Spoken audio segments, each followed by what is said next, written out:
Hello everyone, welcome back to another video from Fantasy Football Scout. It's team selection time for Game Week 3, so I'm of course joined by Gianni as always, and it's an exciting one because Gianni has hit that wildcard button. How are you feeling? Yeah, I'm feeling good. Good that I've finally, made the decision to hit it, but bad in the respect that you're not using your wild card going into game week 3 if you've had a good couple of game weeks. And I've had a shocker. So yeah, yeah, People have mixed. people have had very good finishes after using their wildcard very early. Like some of my best finishes, I've used the wildcard by Game Week 4, so it's not the be all and end all. And sometimes it needs to be done. So we'll come on to what your team looked like for last week, and obviously what it's starting to look like for next week as well. In Yeah. just a second, I just want to say Fantasy Football Scout has partnered with Fantasy5.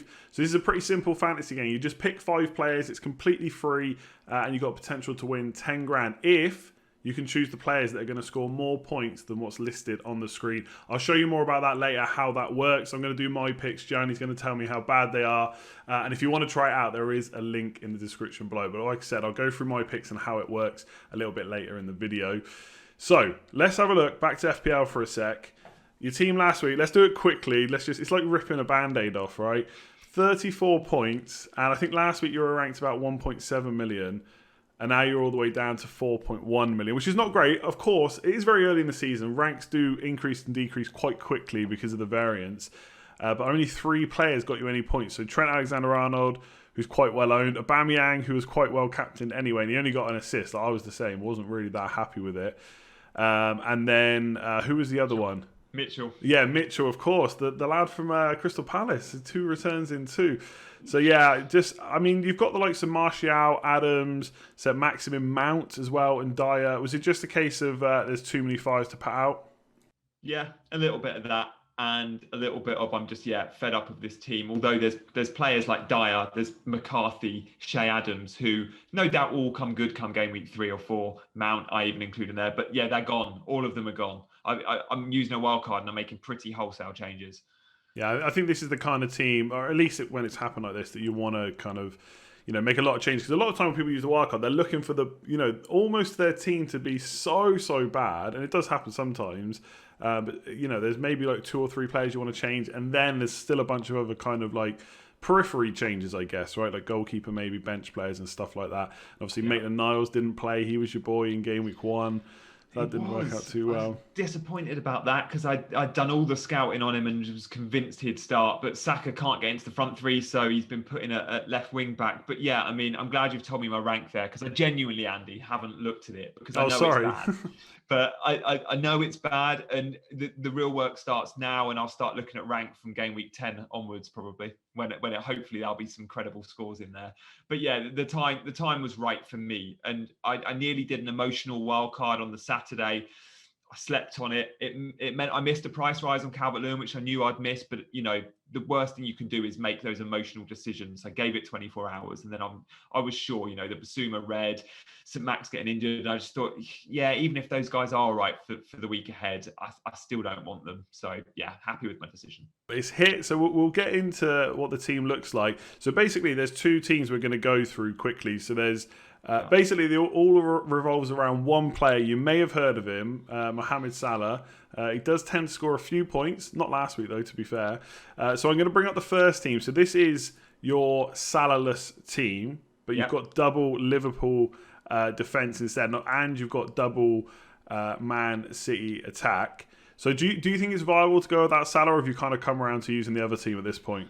I think I've come around to using the other team. I'm happy going without Salah for a couple of weeks, but with this version of my team, I can't see a way of getting him in, right? So I don't want to sell KDB for him. Selling Son for him would be really tricky. Yeah, I could downgrade a Jimenez, but I don't want to do that to get Salah in. And I just thought I'm going to need that extra premium midfielder in my team, whether it's Salah or Aubameyang or Sterling or Mane, there will be someone I want to jump on. And the way I've set my team up without Salah, whilst it looks brilliant short term, and I've tried covering the Liverpool angle with the double defence who will get attacking returns, but it's just too risky for me because Salah is such a good captain pick as well. So whilst I flirted with the idea, and we've all been there, I'm going back towards, I think, the Salah heavy draft. Now, that Salah draft might not actually include Salah, but at least it allows me to get him in. So he's in my draft too.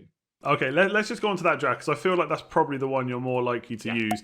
And also, one thing you've changed here is you've put in Martinez instead of Patricio. I did think when you said Patricio on Twitter, it just, not that he's a bad pick, he's going to score points. Like, Wolves' defense is amazing. It's just the price where you can get size for cheaper. And I fully agree with, by the way, with Salah and captaincy. I think it's actually being overlooked a little bit how good he could be in the coming weeks. Even Arsenal this week could be good. Villa away, yeah, okay, they did okay after post-lockdown. We still don't know if they're that defensive team yet. Very hard to judge after last night when, it was 10 men basically. So most teams could keep a clean sheet against 10 men, Sheffield United, I think. So, yeah, talk us through this. So, obviously, you've got Salah in, but no Liverpool defence. Are you worried about that? Not short term, no. But long term, I think I'll look to get them. There will be cost cutting I can do. When Aguero's back, I want to sell Jesus, for example, then I can upgrade Vinagre to Trent or whatever. Short term, no. I mean, I think it'd be naive of me to say I don't want Liverpool defenders all season, but you're using your wild card. Yes, you're using it for long-term games, but you've got to know what transfers you're making. And I do feel with this team, I'll be fairly happy for the next few weeks. I'll hopefully bag a few transfers. And then when I need to go towards, a Trent or a Robertson in 3 or 4 or 5 weeks, I can do that. How are you? Have you got any money in the bank with this team? No, I haven't. I'm actually 0.1 down. However, I'm hoping I can sell Werner to I can sell Werner at 9.5 as I've got him and buy him at 9.4. He's been due a price drop for ages. If his price doesn't drop, then I can move Vinagre to Dunn at Burnley, the starting 4 million centre back. So I can still make it work. I've also considered going without Salah for the first few weeks and putting Sterling in, which would give me Sterling, De Bruyne and Jesus. Sterling's obviously 0.5 cheaper, so then I can go with this exact team even without price drops and stuff. It would mean I need Salah in a few weeks, but again, I think I can get him. He's reachable. So I like this team a lot. There's the two things I don't know if they're staying are, will it be Salah or will it be Sterling? Is one decision to be made on this team. Will Vinagre stay? It depends about Marcel's injury. Now, Wolves don't have a Carabao Cup game this week, so I'll be waiting until the Friday press conference to know about the Marcel injury. If Vinagre can be a starter, he stays. If not, Cooper at Leeds is 4.4, so he could come in, or Dunn at Burnley. And then the other decision I've got to make is, do I go Podence and Jesus, or for exactly the same money, I can go Jimenez and Foden. So that's a 50-50. Yeah, that's tough, that is. The thing, what do you make of Podence? Because he's a massive bandwagon right now, especially everyone that's got St. Maximin. It seems like one of the easiest transfers probably so far. Are you kind of happy enough that he's going to be nailed enough, get enough minutes? Because we don't know if he's 100% nailed. He does seem to have played himself into the first team, obviously, or as a starter, and Jota is now gone. You got any concerns about his minutes? Only if Wolves change their system to a 3-5-2. Currently, they're playing 3-4-3. Traore will move away from that wing-back role. Semedo will come in, and that means Traore will be part of the front three. At the moment, I'm fine with that because Traore will be on the right, Jimenez down the middle, and Podence will play on the left. It's the Jota type role, right?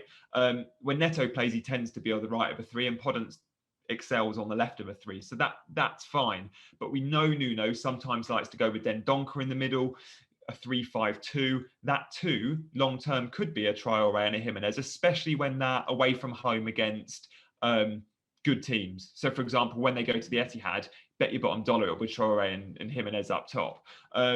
So, yeah, at 5.5 million, though, he doesn't have to start every week. And if 3-4-3 is working for them, and they've looked good with it so far this season, I think they'll stick with that. There's also a slight concern. Wolves have sold Jota. Are they going to be in for another attacking front three player? I don't think they are, because they bought a couple of Portuguese kids for a lot of money that play those roles, but they might just go for someone a little bit more experienced up there too. The transfer window is, of course, still open for a few weeks. But at 5.5, there's no such thing as a bad 5.5 that's getting regular returns, even if they're not getting regular minutes. So I like it, but I think Foden, Jimenez is perhaps a safer bet than Jesus Podence. So I'm really on the fence there. And I'm actually, the more I think about it, I'm thinking maybe Foden and Jimenez is safer and therefore the one I'll go with, because Jesus will suffer when Aguero comes back. And although that might not be for a month or two, yet Jimenez we know is set and forget, plays 90 every week. And Foden, with Bernardo Silva out, with Mahrez lacking first team action this season, I think Foden's kind of nailed as well. So yeah. Foden nailed. That's a big claim. We'll have to wait. Yeah, I know what you nailed for the mean though. weekend. Nailed for the weekend. I don't know if I nailed moving forward, but yeah, Mahrez might have something to say about that. They're playing in the Carabao Cup, so I'm hoping on Thursday when they play, Mahrez plays, Foden's rested, and then we can see what goes on for the weekend. We did kind of see that from like game week 30 onwards. Mahrez, like Pep said, Mahrez was fit. Like he's one of the fittest players, and I think he played like the first 2 or 3 games because he was just up to fitness ahead of the rest. So maybe it'll be a similar kind of thing with Foden. Maybe Foden's just ready to go, and that'll be good for the first few weeks. I mean, I think everybody knows at some point he's gonna be benched, and that's just kind of what you do. But you're paying 6.5 million for someone playing in the front 3 for Man City. That's a pretty nice return. As long as you've got the bench. I think that's the only concern. Would you be concerned about your bench at all if you've got to play Vinagre most weeks? If of course, Marcel is out. Do you know what? If Marcel is only out for a week, or if we think it's going to be really short term, which is likely, then Vinagre probably won't be in my team. It will, for example, I can have Cooper at Leeds starter 4.4. But anyway, whoever that will be, unless it's Vinagre, he'll be on the bench. And then I've got Mitchell on the bench, which is okay. He's got some all right fixtures until Patrick Van Aanholt is back. I'm happy there. And then Ollie Burke, 4.5. Brilliant to see Sheffield United playing him up front. He got the assist for Basham, who was brought down for the penalty with a brilliant pass. And when they went down to 10 men, it wasn't Burke that got sacrificed, which is what we often see, one of the strikers being sacrificed. He sacrificed McGoldrick, who is one of Wilder's favourite players. And he went with Burke, who offers that sort of counter-attack threat. So I think Burke will get a lot of game time this season. And whilst I don't expect Sheffield United or Burke to get me loads of points, at 4.5, all you want is someone that gets minutes so you can come off your bench and play. So I'm actually all right about that bench. And look, at least it doesn't give me the headache. My other draft gave me headaches with benches each week. This would be simple. It'd be Burke, Mitchell, and whoever that Vinagre slot is, unless it's Vinagre. Lamptey could be on the bench for the first couple of game weeks with tricky fixtures. So I'm happy enough. Talk to me about Werner, right? Because I'm not going to wildcard, but I've put together a few drafts. And I feel like he's such a massive headache because you don't want to get rid of him because it's West Brom away. But also, in the back of my mind, if I was wildcarding this week, I would be thinking, if he doesn't do it again, I am going to need to get rid. So do I just do it now and spread that money around? Because if you want to put that money into midfield, for example, it's 2 transfers. So you work, and also, just really quickly, we still don't know when Ziyech and Pulisic are going to be back. I know Frank said he's hopeful it'll be soon. It could be West Brom. But even that, it might not be. It could be one of those injuries that just keeps going and going. So have you got any concerns about Werner, or is it just the case that it's West Brom he has to be in? Fixture, Andy. If it was anyone but West Brom or Fulham, I'd be considering getting rid, because I could have Jimenez and Jesus and Podence and then Seiss and get rid of Vinagre, and I could just have Jimenez straight swap for Werner and improve, one of my defenders with that extra mil. But it's the West Brom fixture and the fact he has looked really bright. He looked really good against Liverpool, still up to pace. He looked really good against Brighton. He's won 2 penalties so far. I just feel like West Brom conceding 5 to Everton, if he doesn't do it this week, he probably will be gone. And, yes, I'm desperate to see him supported by a Ziyech or a Pulisic, who, by the way, I think, although they've not made the Carabao Cup squad, and Chilwell has, and Thiago has, I think those two, I've seen them pictured training today. I don't know if it's an old photo. It's on Chelsea's Instagram, I think. But at least they're on the training pitch, so hopefully it's not too long for them. But yeah, I do want Chelsea cover, and they have got a good run of fixtures, and there is goals somewhere in that team. They just need to click. But Werner's the safest option out of the lot. Yeah, fair enough. That's what I mean. I'd find it very hard to not get him on wildcard, even though I'm sure people are thinking about it, though, because it's just that in the back of people's heads, it'll be, what if he blanks again against West Brom? But it's West Brom. Surely even Werner can't blank against them. So we'll have to see how it goes. And Reece James started twice in a row. I've got to be honest, I was surprised not to see Azpilicueta at all. I didn't necessarily think that James was massively at risk to not start, but I did think Azpilicueta would start potentially on the left, and it didn't happen. So he's just the first choice right back now, right? Yeah, I think he is. And we weren't great. Chelsea weren't great against Liverpool, admittedly. But that first half, we were solid. It was only until, of course, the sending off, things went pear-shaped. But James had a good game. And Frank, after the game on Chelsea TV, said how well he thought James did. And, even if he didn't have the best game in the world, he was very good against Brighton. I think he's got that spot nailed. He offers a bit of set piece threat. He's sometimes on set pieces, or when Ziyech is in the team, maybe not. But at 5 million, once we've got a goalkeeper in, which, might not be for West Brom, but will be the game after, we'll hopefully start keeping some clean sheets, because defensively, Chelsea haven't been too bad in terms of shots conceded. We've just been letting a lot of goals in, but in terms of shots conceded, they've not been that bad. So yeah, James is in. Yeah, I really like him. I toyed with him for Game Week 1, didn't go for it, and now I've seen him play against Liverpool. The beauty for me at least is I'm probably not going to get him this week. So if he starts again, I'm 100% going to get him in. It just looks too good value. And I agree, you can't really say too much about the Liverpool game because it was 10 men. And the first game was I think it was a big mistake from Kepa. And obviously he did make a mistake in the Liverpool game as well. I kind of feel a bit sorry for him. I feel like he just needs to be taken out of the firing range at this point. And if Mendy comes in, I think I've talked about it a lot. Chelsea's numbers defensively last year were very good. Didn't come down to it in terms of goals conceded, but hopefully this season they'll do a bit better. Just before we move on, who out of this team, who are your nailed on, not going to change picks? Because obviously it's a wild card. We know that it's going to change before Saturday, probably. But who do you think's nailed on in this team? Yeah, I'll go through it really quickly. The keepers could change. Lamptey's nailed, James is nailed, Mitchell's nailed, Saiss is nailed. So 4 on my back 5. And then the midfielders, De Bruyne, Son and Burke are nailed. Salah could become Sterling. Very short term that, by the way, for a couple of weeks for an instant impact. Because I don't think I'll be captaining Salah in the next 3 game weeks. Who are you going to captain this week then if you don't have Salah in? De Bruyne or Werner. Okay. Yeah, De Bruyne is probably, possibly Son actually. He's even in the mix. So one of those 3, probably De Bruyne. So Salah could become Sterling, but he'll definitely be in that team at some point very soon. Podence isn't nailed because Podence could become Foden. Jesus isn't nailed because he could become Jimenez. And then Werner's nailed and Calvert-Lewin's nailed. So actually, there's very little movement. One defender and then that little midfield trio that between City, Wolves and Salah that could move. But other than that, and possibly the goalkeepers, I'd love an extra 0.5 to have 2 4.5s now, or even a 5 million. I'd looked at Pickford, I've looked at Guaita. I've looked at Patricio, who, by the way, Patricio still got 150 odd points last season compared to the Wolves centre-backs, which all got around the 100 mark. So I feel like he is still worth the extra investment, but I don't have the money.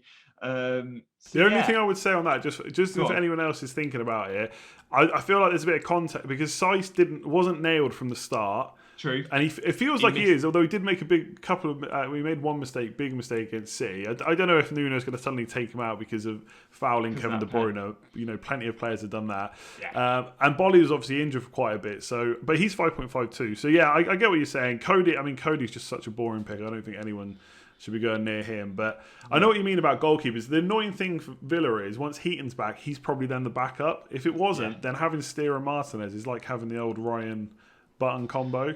Yeah, I've actually looked at 4 million keepers that could become number ones, and one of them is Fraser Foster at Southampton. So McCarthy's wasn't in the team last year. He only came in after the 9-0 victory defeat against Leicester. So Gunn was dropped. McCarthy came in because they got hammered by Leicester. Now, of course, they were hammered by Spurs, and I'm sure McCarthy's going to get way longer. But it was interesting to see on the Southampton bench against Spurs was Fraser Forster rather than Gunn. I don't know if Gunn's injured. I don't think he is.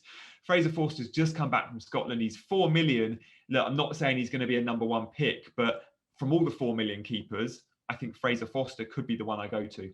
Interesting. Yeah, I mean, as a McCarthy owner, I'm a little bit worried. I just hope that because it came so early in the season, he'll be given another chance, right? It's not like it's happened like 2, 3, 4 games now.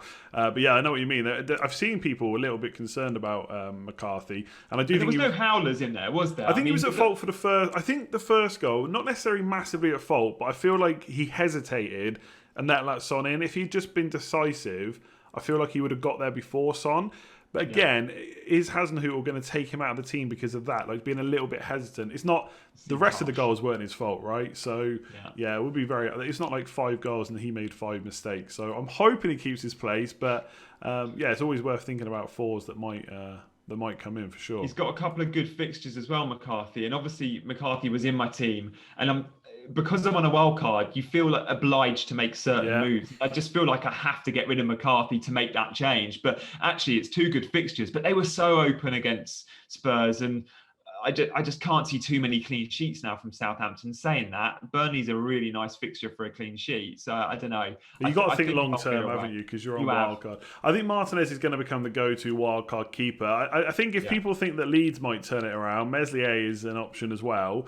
But the fact they've conceded 7 goals in the first 2 probably isn't ideal. But yeah, I think it looks pretty good. I think I don't want to use the word template, but a lot of those players are going to be in wildcards that are being used this week, like Podence, De Bruyne, Salah, and maybe even Jesus at this point, because it's obviously much easier to get him in on a wild card than it is for people that have obviously got that Aubameyang to De Bruyne or Sterling transfer bank. So yeah, looking good. It'd be interesting to see when we do next week's video how you get on. It's got to be more than, what was it, 34 or 35 points, surely. It's got to be. It's the worst start I've ever had to a season by a country mile. I mean, I'm sure I've had worse game weeks than 34 points, but in terms of seeing how many other people scored high and the amount of braces and hat-tricks we've had and stuff and not been on any of them, just going back very briefly, Annie, into my team, I'm looking at the De Bruyne Jesus or the De Bruyne Foden double up, but potentially adding Sterling in short term. The triple up could be my differential, a triple City. Now, the fixtures aren't brilliant, but I just feel like they're going to score 3-4 every week.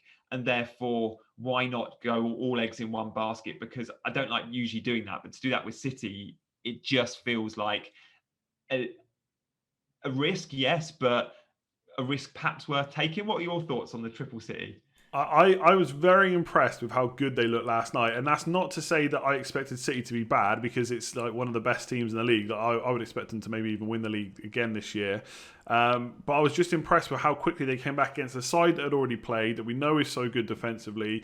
Their first game back, and it just looked like they hadn't had a break. They just picked up where they left off last season, at least in the league. So I was really impressed. And I actually think their fixtures are not too bad. I mean, Leicester's a bit weird, although it is at home, because Evans is back now. So indeed, he's probably going to go back into midfield, which obviously helps Leicester out. So they'll be a little bit, Burnley can score twice against them.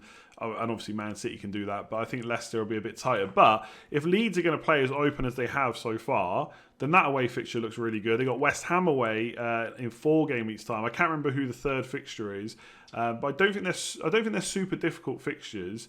Then it'd be great to have like Fulham, Leeds, West Ham, Newcastle, or something like that. But they're still pretty good, and it's still Man City. So I think short term it could be decent, as long as you're happy to not have Salah captaincy, basically, and you've got a good way to get him back in, right?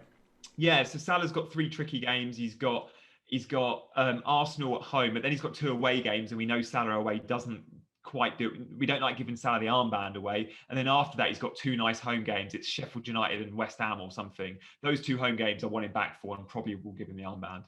Well, it's looking good. We'll see how it does next week. We'll come back. Hopefully, you scored a bunch of points. And I mean, the good thing is about being ranked 4 million, it's got to be a green arrow next week, right? So you'll be good for that. In terms of talking about picking players, I'm just going to go through my picks for Fantasy5. So again, if you want to check it out, it's 18 plus. It's BeGambleAware links in the description below. And you can click the link in the description below as well to try it out.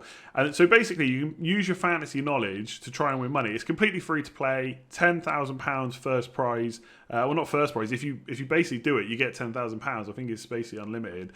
And there's a points target, which you'll see here on screen. So Mopé is 6.5.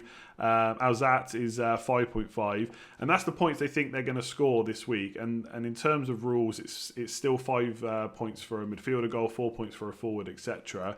There's obviously no bonus points in this, so it does make it a little bit trickier. And you have to pick one player from each game. So Brighton, Man United, Palace, Everton, West Brom, Chelsea, Sheffield United, Leeds, and then Man City and Leicester. So I've been thinking about this, and I've kind of changed my mind a little bit about who I'm going to play, because Rashford is a forward. So if he's 8.5, that's only 2 returns. That's only if he scores 2 goals, which could happen. Maybe Man United can't be as bad as in the first game. So he's only got to score 2 goals, and then it beats 8.5 as long as he doesn't get a yellow card or a red card. So I'm going to pick Rashford. You okay with that? Think that's all right? Two attacking returns. Yeah, I'm all right with that. I mean, I'd probably go Rashford over some of the other United bets. So, and because of his price, yeah. Yeah, Rashford. So there we go. Rashford, although he will be up against Lamptey, obviously he's playing wing back. But yeah, it's going to be a tricky game that for Man United, but I'm hoping they can do something. For Crystal Palace Everton, so again, the forwards, Richarlison's 9.5, Calvert-Lewin's 10.5. So Calvert-Lewin would have to get 3 attacking returns. As much as I like the guy, I'm not sure about that this week. So I'm looking at going to Everton to midfield. So James Rodriguez is only 8.5. So a goal and an assist, and then he's beaten that. So it's got to be him, right? Yeah, I mean, we don't know yet with Everton and penalties, and I think James could be on pens for Everton. We really don't know. And if Sigurdsson isn't on the pitch, which is often quite likely now, James, if James wants penalties, he'll get them. He's the main man at that club now. He's Ancelotti's boy. So the next one's really tricky. West Brom versus Chelsea. Obviously, I'm drawn towards Chelsea players, but Pereira... he's listed Stop it. Well, he's listed. He's only 6.5, right? But again, he'd have to get 2 attacking returns. So I think I'm going to back the guy we just talked about heavily, Werner, 10.5 points. So he'd have to get 11 or more. So it is 3 attacking returns, but he's playing West Brom. And I just, a lot of people thinking about getting rid of him. I just think it's crazy. I can't believe people are using free transfers on getting rid of Chelsea's kind of, well, maybe not number 9 all the time. He could play off the left as well, but.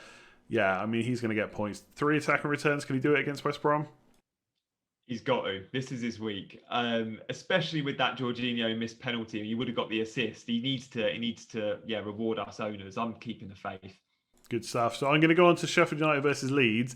Now for this, I'm going to go for a defender, I think. I'm going to try and back the clean sheet, and I'm going to back it for Leeds rather than Sheffield United, because we know how much Leeds are going to attack. Sheffield United very good defensively, but I still think let's see them, a few games with an 11, not 10 men. They did all right versus Villa, to be fair, with 10 men. But yeah, I'm going to back Ayling. So he's someone that's quite popular in FPL. I don't own him yet, but I have a feeling I will at some point. So 6.5. So defenders pretty much have to get a clean sheet and an assist, which I think could happen. I do think the Sheffield United Leeds game was one of the toughest picks actually that I made out of the whole lot. What do you think about Ayling? Do you think there's attacking returns to come? Yeah, I mean, no Egan at the heart of that defence. Although Ampatu's a decent player who will come in. But no, I think you're right to go Leeds there for sure. Sheffield United don't score many, do they? And those attacking fullbacks, Dallas and Ayling, will get returns this season going forward, as well as hopefully some clean sheet returns. Yeah, fingers crossed. And then last game, big one, Man City versus Leicester, one of the biggest games this week. And so the Man City boys, Gabriel Jesus, 10.5. So again, that's 3 attacking returns. De Bruyne's 12.5. Sterling's 13.5. Very, very tricky. So I'm actually going to go for a Leicester player because I thought Ake was okay against Wolves, but Wolves did get through quite a few times, especially in that second half. And so why not Jamie Vardy to do it as well? 6.5 he has to beat. So if he gets a goal, that's 6 when you put his 2 points for playing more than 60 minutes. And then 1 more attacking return. I think Jamie Vardy is almost a safer bet than the City lads. What do you think? Think it's risky? You've got to hope for penalties because he doesn't touch the ball otherwise, does he? Look, John Stones is terrible, and if John Stones plays the centre back alongside Ake, Vardy will get opportunities. He does well against good teams that keep a high line, and he can get in behind. Saying that, I'd be looking at City all day long here. De Bruyne, Jesus, Sterling, Foden, even take your pick. I think I could see City scoring 5 goals. Like I could see City scoring 5 goals in pretty much any game.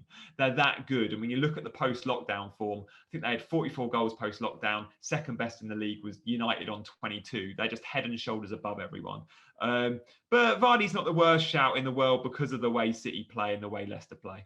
I just think it'd be typical Vardy to basically take hardly any penalty area touches, hardly any shots, 2 penalties, just to come back and get a couple of goals in this way. It'd just be typical him. But luckily, that's my picks. I don't have to lock them in now. I've got until the weekend to be able to do it. So if you do want to check that out, you've got our picks for Fantasy5. There's a link in the description below. You've got Gianni's picks for his wildcard on FPL as well. Let us know in the comments below what you think about the team. Be nice. I think it's a pretty good team, to be honest. Gianni, I'm going to get loads of, where are the Liverpool defenders? Yeah. What's he thinking about going without Salah for a few weeks? Look, you can't have them all, can you?